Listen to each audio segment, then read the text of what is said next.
Hello everyone, and in today's video we are to tell the difference between the words toil, slog, and ply.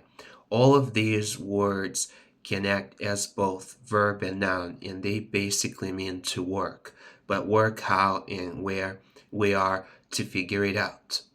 Toil. Toil means to work hard both mentally and physically. For instance, toiling on a blueprint for a new building, working hard every night and day trying to figure out what is the best option for it.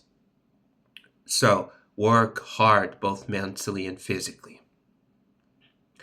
Slog. Slog means to work hard for a very long period of time physically. For example, slogging in mines, slogging on a railroad, or you can say slogging in a quarry, like breaking rocks from sunrise to sunset as punishment. So, in this case, you're slogging because you are working hard from sunrise to sunset, serving your time.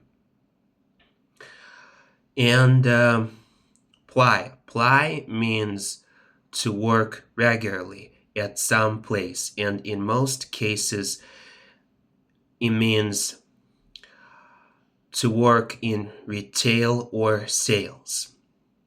But this word can also have different meanings, such as a layer of wood, or try to get customers in a public place, for example, like a cab driver, because you want to earn money, and to make regular trips from one place to another. So, that's all the difference. Thank you so much for watching, and I'll see you in the next videos.